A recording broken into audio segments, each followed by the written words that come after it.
नमस्ते। आज की चर्चा शुरू करने से पहले मैं आपको एक पुरानी याद ताज़ा करवाना चाहती हूँ। आपके घर में या आपकी माँ के घर में वो पुरानी सिलाई की मशीन ज़रूर होगी, वो काले रंग की जिसमें सुनहरे फूल बने होते थे। याद कीजिए, जब वो मशीन रोज़ चलती थी, टिक टिक टिक टिक, तो वो कितनी आराम से चलती थी। लेकिन अगर वो मशीन 6 महीने के लिए बंद करके अलमारी में रख दी जाए तो क्या होता था? अगली बार जब आप उसे निकलते थे तो उसका पहिया घूमता नहीं था, वो जाम हो जाती थी। क्या मशीन खराब हो गई? नहीं। क्या मशीन टूट गई? नहीं। वो सिर्फ इसलिए जाम हुई क्योंकि वो रुकी हुई थी, उसमें जंग लग गया था। हमारा शरीर, हमारी देह भी बिल्कुल उस सिलाई मशीन जैसी है। अक्सर हम कहते हैं, अरे अब उम्र हो गई है, घुटने दर्द करते हैं, कमर दुखती हैं।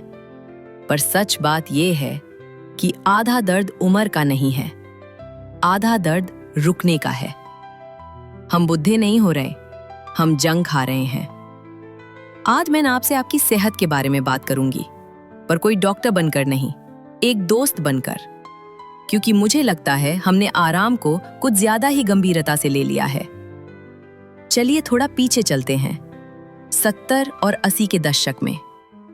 तब कसरत नाम की चीज अलग से करने की जरूरत नहीं थी। क्यों? क्योंकि जिंदगी ही कसरत थी। सुबह उठकर हैंड पंप चलाना पड़ता था, वो थी बाजुओं की कसरत। मसाला पीसने के लिए सिलबट्टा चलाना पड़ता था, वो थी कंधों की कसरत। पोछा लगाने के लिए घुटनों के बाल बैठना पड़ता था, वो थी बैठक। और बाजार जाने के लिए रिक्शा नहीं मिलता था, 2 किलोमीटर पैदल चलना पड़ता था। हमारे बुजुर्ग 80 साल की उम्र तक सीधे चलते थे क्योंकि उन्होंने कभी आराम नहीं किया। अब आज की तस्वीर देखिए, पानी मोटर से आता है, मसाला बिजली वाली मशीन में पिसता है, कपड़े धोने की मशीन आ गई है, यहां तक कि टीवी का चैनल बदलने के लिए भी उठना नहीं पड़ता, वो रिमोट हाथ में है। हमने सोचा कि हमने जिंदगी आसान बना ली, पर इसका एक नुकसान हुआ। हमारा शरीर जो मेहनत करने के लिए बना था, उसे हमने काम से हटा दिया। जब हम काम करना बंद कर देते हैं तो हमारे मांसपेशियां सोचती हैं, अब मेरी जरूरत नहीं है, और वो कमजोर होने लगती है। इसलिए आज 50 की उम्र में वो दर्द हो रहे हैं जो पहले 70 में होते थे। तो पहली बात ये समझ लिए, ये सुविधाएं अच्छी है, पर इनकी कीमत हमारी हथियों ने चुकाई है। अब आते हैं सबसे बड़ी गलतफहमी पर। जब हमें घुटने में या कमर में दर्द होता है तो हमारा पहला विचार क्या होता है? अनॉयड हाय, दर्द हो रहा है, अब मैं नहीं चलूंगी, अब मैं बिस्तर पर आराम करूंगी। डॉक्टर भी कभी कभी कह देते हैं कि आराम कीजिए, लेकिन यही सबसे बड़ी गलती हो सकती है। देखिए, दर्द 2 तरह का होता है।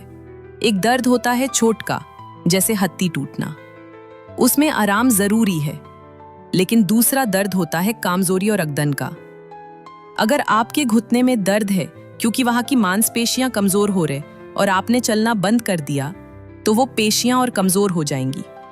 दर्द कम नहीं होगा, दर्द बढ़ जाएगा। ये एक चक्रव्यूह है। दर्द होता है, हम चलना बंद करते हैं, पेशियां और कमजोर होती है, दर्द और बढ़ता है। इस चक्रव्यूह को तोड़ने का एक ही तरीका है, हरकत।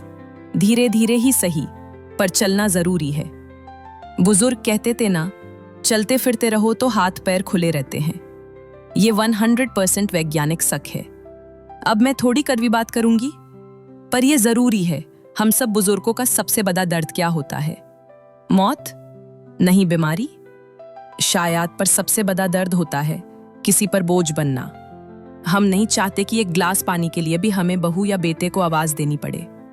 हम नहीं चाहते कि शौचालय, बाथरूम जाने के लिए किसी का सहारा लेना पड़े। हम आत्मनिर्भर रहना चाहते हैं, लेकिन आत्मनिर्भरता सिर्फ पैसों से नहीं आती, ये आती है शरीर की ताकत से। अगर आप चाहते हैं कि 80 साल की उम्र में भी आप अपने पोते पोतियों के साथ पार्क में खेल सकें, तो आपको आज कसरत करनी पड़ेगी। अगर आप चाहते हैं कि बाथरूम में फिसल कर गिरने का डर ना हो, तो आपको अपने पैरों में ताकत बनानी पड़ेगी। कसरत का मतलब पहलवान बनना नहीं है, हमारे लिए कसरत का मतलब है अपना पजामा खुद पहन पड़े, सीधियान बिना फेचात बने। यह है हमारी जीत। एक और पहलू है हमारा खाना पान। हमारी आदत है दबा के खाना, पराठे, घी, दूध, मिठाई। हमारे जमाने में ये खाना जरूरी था क्योंकि हम दिन भर खेत में या घर में शारीरिक मेहनत करते थे। हम वो घी पच्चा लेते थे। आज मेहनत जीरो है। हम कुर्सी पर बैठे हैं पर खाना वही है।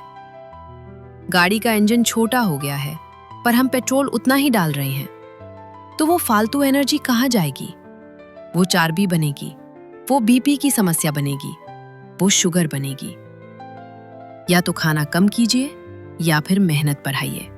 दोनों में से एक तो करना पड़ेगा, संतुलन बनाना पड़ेगा। तो अब सवाल ये है, हम करें क्या? क्या अब इस उम्र में अखड़े में जाएं और भारी वजन उठाएं? बिल्कुल नहीं। हमें बस चलते फिरते रहना है। यहाँ कुछ आसान तरीके हैं। पहला, कुर्सी वाला योग। अगर जमीन पर बैठने में दिक्कत है तो कुर्सी पर बैठकर कसरत कीजिए। पैरों को सीधा कीजिए, गोल घुमाइए, हाथों को ऊपर कीजिए, अंगदाई लीजिए। दिन में 10 मिनट टीवी देखते हुए कीजिए। दूसरा, टहलना। सिर्फ धीरे धीरे टहलना काफी नहीं है, थोड़ा तेज चलिए, इतना तेज कि आपको हल्का पसीना आए और सांस थोड़ी चढ़े, तभी दिल को फायदा होगा। तीसरा, संतुलन। रोज सुबह दांत साफ करते वक्त 1 मिनट के लिए एक पैर पर खड़े होने की कोशिश कीजिए। इससे आपका संतुलन बनेगा और गिरने का खतरा कम होगा। चौथा, घर के काम। अपना पानी खुद लीजिए, दरवाजा खोलने खुद जाइए, सब्जी कटने में मदद कीजिए। छोटे छोटे काम शरीर को जिंदा रखते हैं। अंत में मैं बस ये कहूंगी, आपने पूरी जिंदगी पैसा जोड़ा ताकि बुढ़ापा आराम से कटे। आपने घर बनाया ताकि सर पर छत हो। लेकिन अगर देह ही नहीं रही तो उस घर और उस पैसे का भोग कौन करेगा? आपका शरीर आपका सबसे बड़ा और सबसे सच्चा साथी है। इसने बचपन से लेकर आज तक आपका साथ दिया है। अब इससे आपकी जरूरत है। मेरे साथ एक सौदा कीजिए। दिन के 24 घंटे होते हैं, उसमें से सिर्फ 20 मिनट अपनी शरीर को दीजिए। चाहे सैर कीजिए, योग कीजिए या नाचिए। याद रखिए, लोहे को जंग खत्म कर देता है और शरीर को आराम खत्म कर देता है। अपने जोड़ों को थोड़ा हिलाइए डुलाइए, क्योंकि अभी तो बहुत साल जीना है और शान से जीना है। अपना ख्याल रखिए और आज ही थोड़ी सी कसरत शुरू कीजिए। नमस्ते।